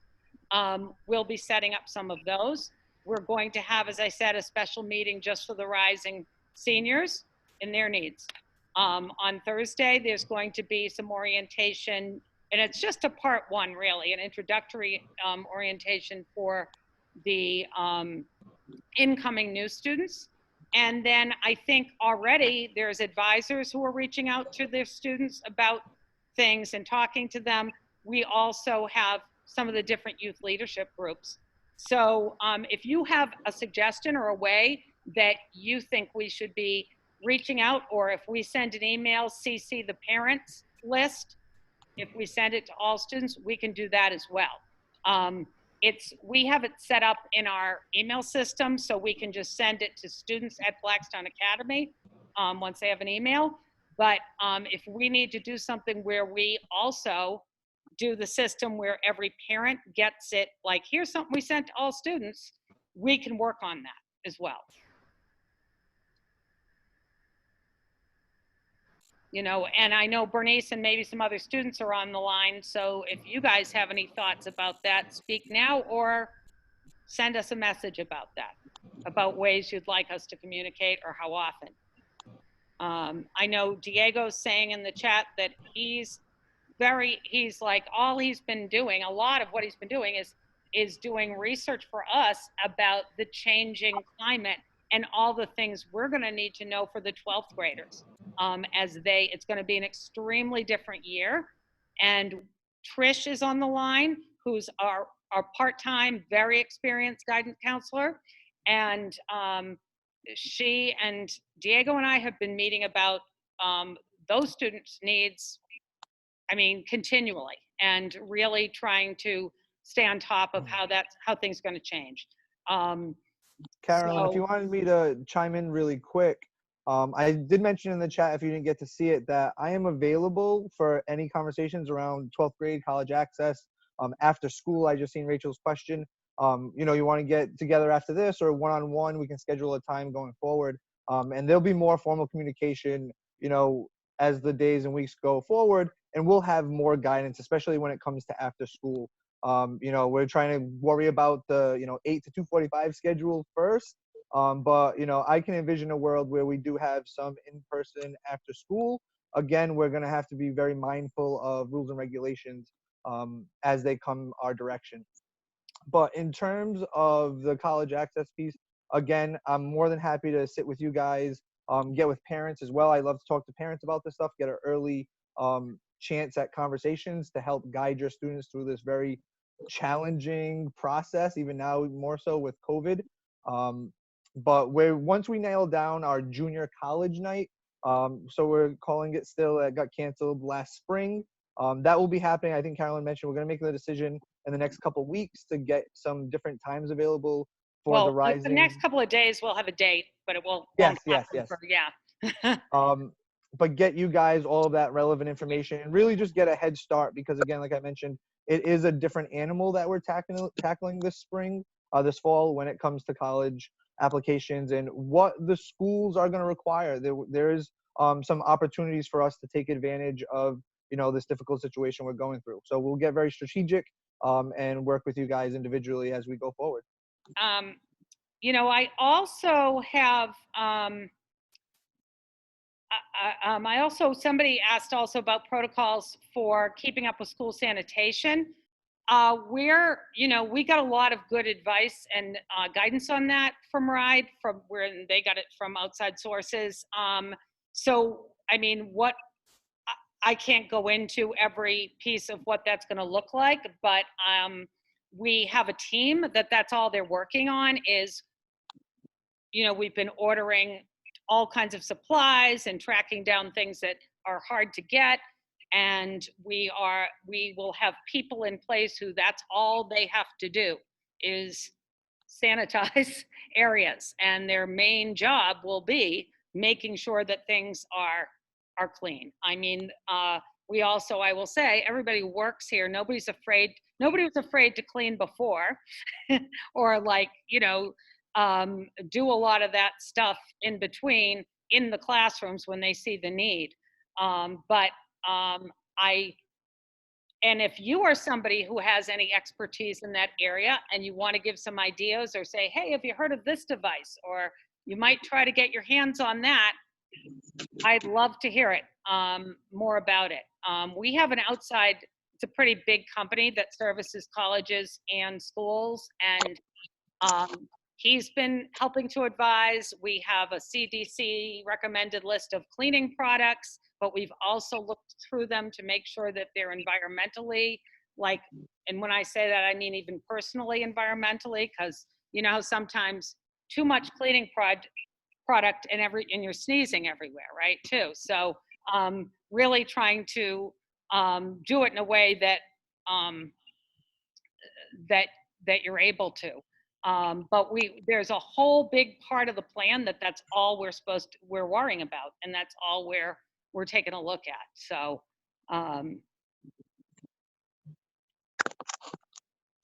you know, feel free to email if you have ideas or thoughts about that as well.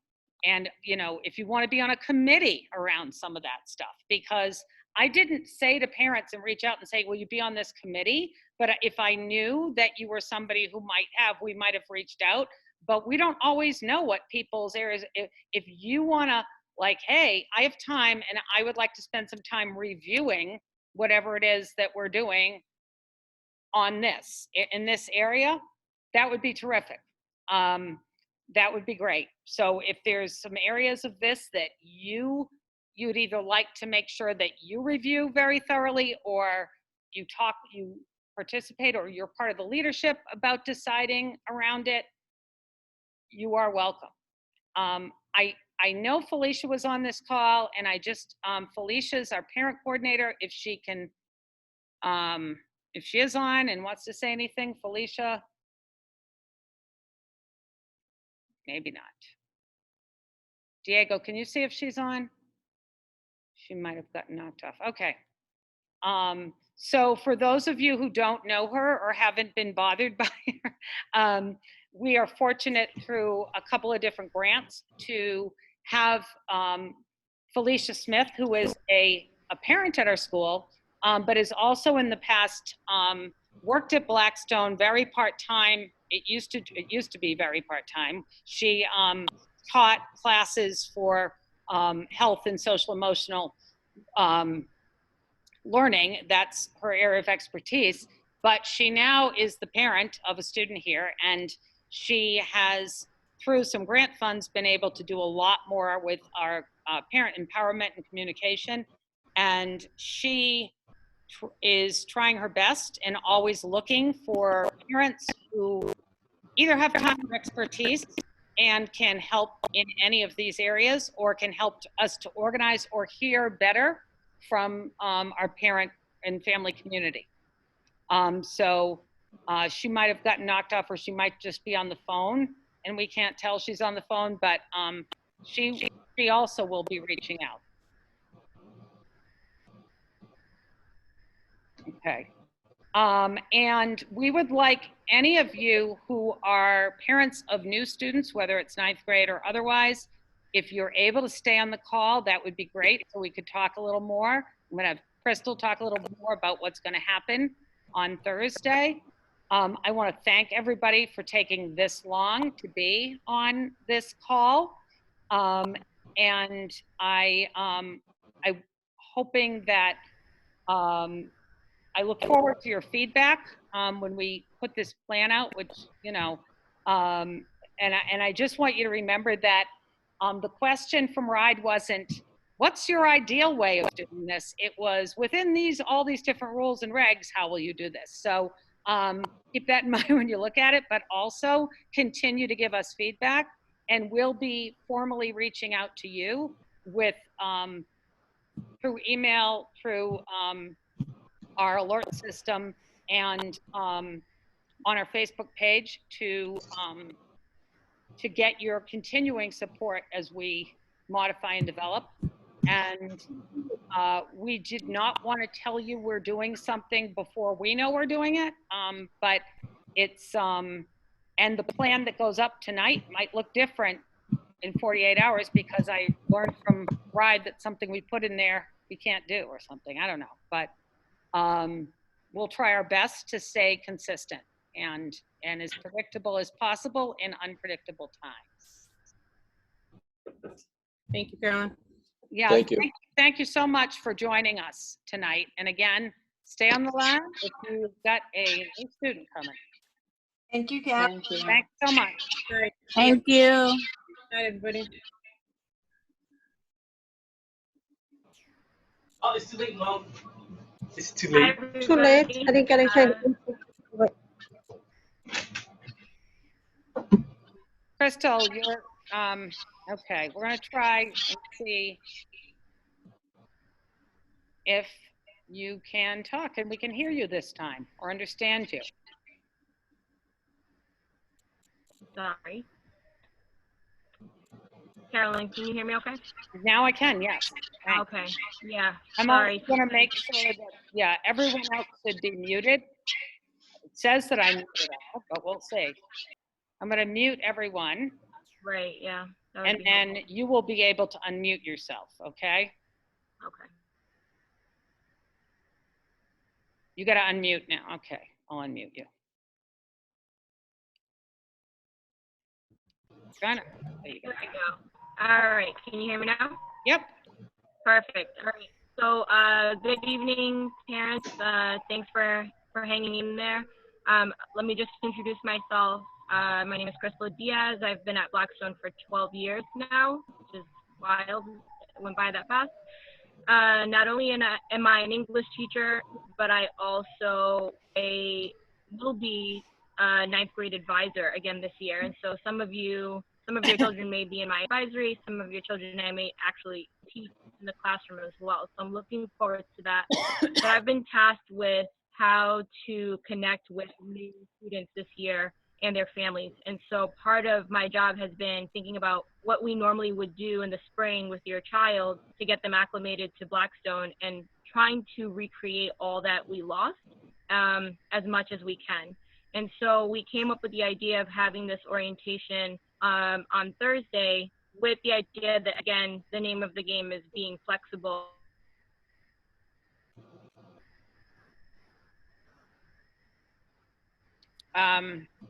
Crystal, I suddenly can't hear you. Are other people having a hard time? Shake your head, Diego and Beth. Okay. Crystal, I'm going to ask if Beth or Diego could unmute themselves and talk a little bit about what they know about what's going to happen. Because I know I'm like putting you on the spot, but if we can't hear Crystal, I need a backup. Diego, Hello. Can you Beth's guys trying to hear go. me? Beth, are you going to try to talk, or would you rather Diego talk? I can talk. Hi, everybody. My name's Beth Thurber. I'm a counselor at Blackstone Academy, and I too will have a ninth grade advisory. And we want to do our best to try to acclimate the students and help them get to know a little bit about our school and how things run. So this Thursday, we're planning 2-session orientation with the freshmen and with us as advisors. It's 9 to 11 and then 12 to 2. You parents should have received a message from Debbie, I believe, right, Crystal? An email. She was going to send out a survey. I'm not even sure. I'm looking at the people that are on this call, and I'm not even sure if everybody is a parent of a freshman or are freshmen. But we all look forward to meeting you guys.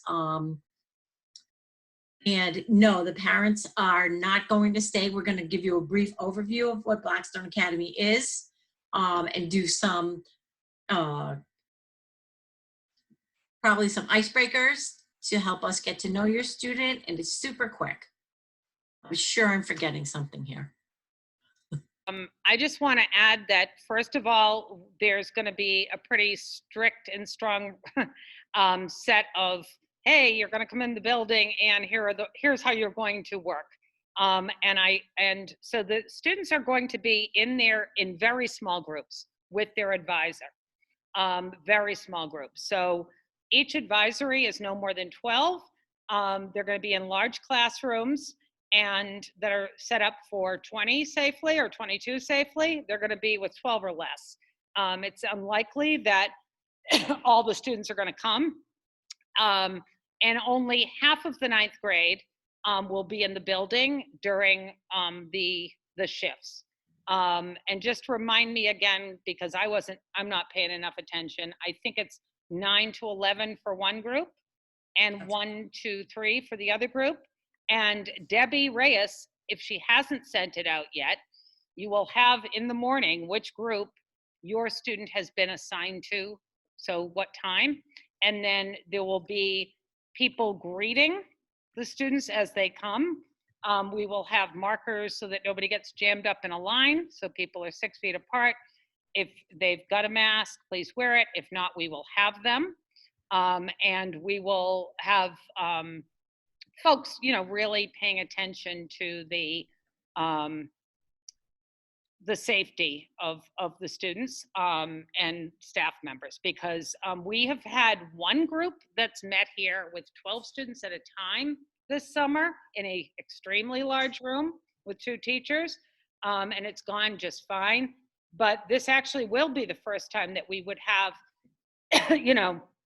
other groups joining us. So I think, Crystal's typing that the main purpose is having students see the building, meet us and their advisors, and it would be great if we get to have a little in-person time before school starts. I also want to share with ninth grade parents that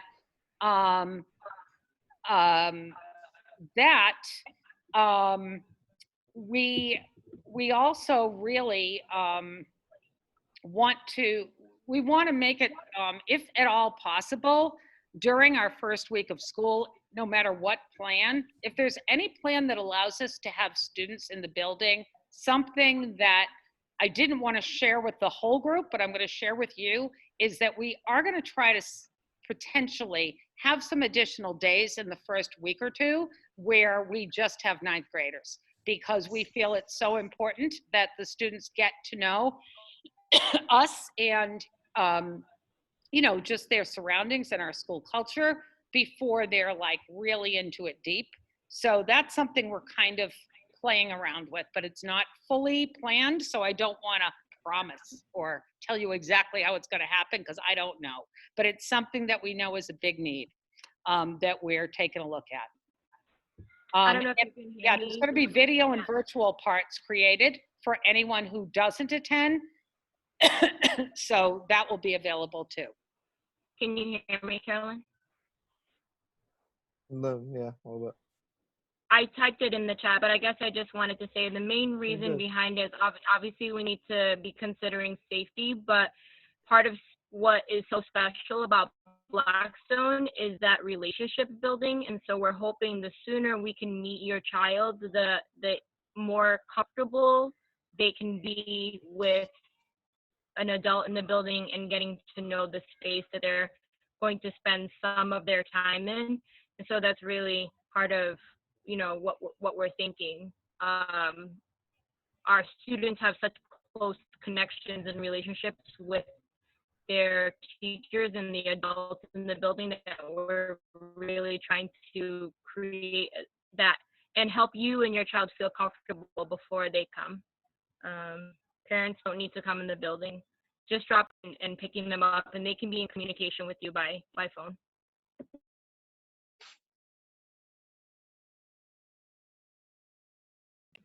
So there will be Sorry, I have a question.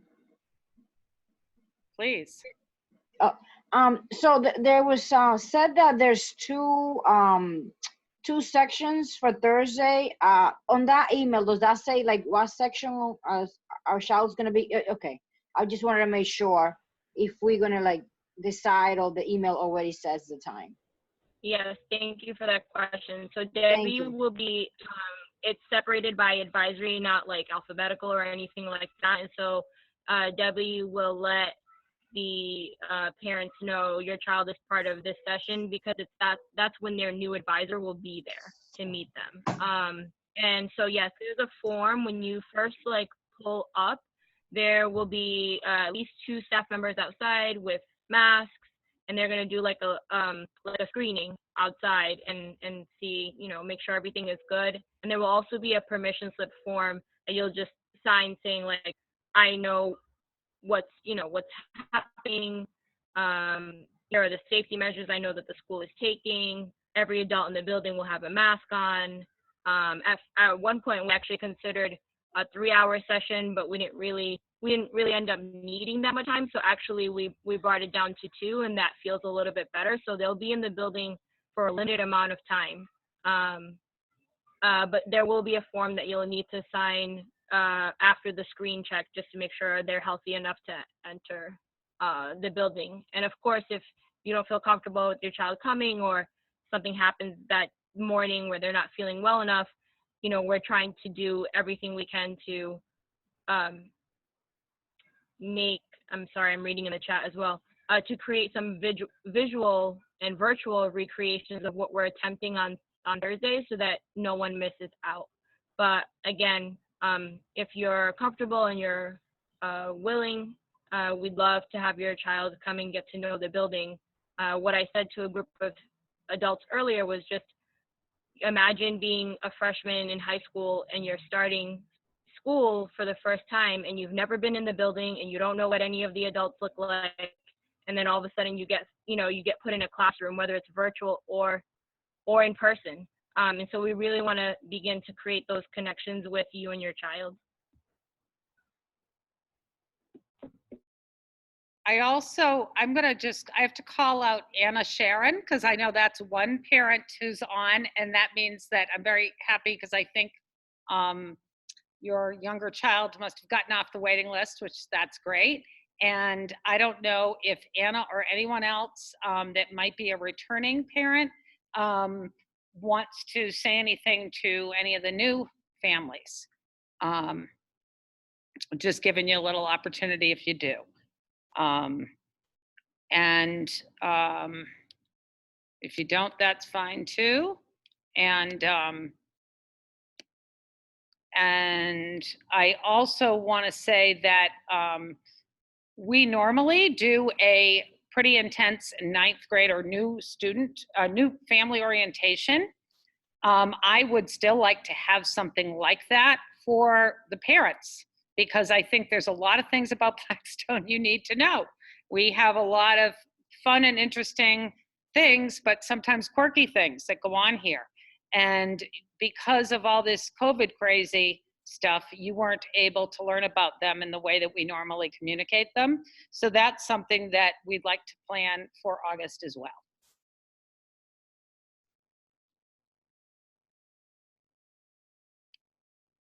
Is there anyone else who wants to talk or ask or say anything? There was the question about busing, and obviously we're not in the regular school year. And so I would imagine any parent who is in Central Falls or Providence or all three cities really, they would either have to coordinate to take the bus themselves, or a parent would have to drop and pick them up. I think the question was like, are we providing transportation? Yeah. Right. Well, yeah, we're not going to be providing transportation for this event. We're not going to be able to do that.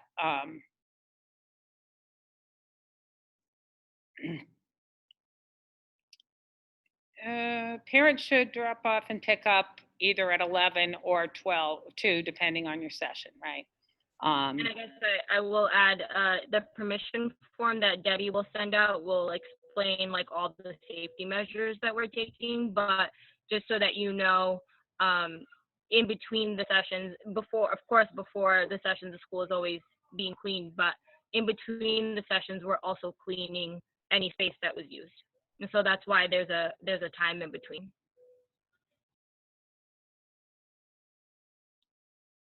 Okay. Somebody on a phone looks like they want to talk or did. Hi. Hi there. This is John. Hi. I would like to ask question, but now I wait long time. I forgot all my question. I'm sorry. My son is Philip, and is that okay? I call you tomorrow. Yep. Somebody's going to be in the office tomorrow at 9 o'clock, and you can call, best calling tomorrow in the morning, but there's usually someone from 9 to 3 to answer the phone. If they can't answer your question, then they can get your number, and I can call, or somebody else can call you back. Oh, okay. I want to ask, I wait so long, I'm sorry, because and now I'm got stuck. My son have IEP. I know that I didn't get a chance to see the teacher from last year, and I want to see before the school start or the school start, and also for the learning distance. And for me, I still concerned about that for the COVID. I don't know. Maybe I skip that. You're breaking up a little, and so I think we're having a hard time understanding. If you type your maybe she's on a phone, so I think it might be hard to type that in. What I'd love you to do, because your voice was breaking up a little and I couldn't fully hear you, if you could just give us a call tomorrow, somebody will help you. Oh, okay. And answer any of your questions. Okay.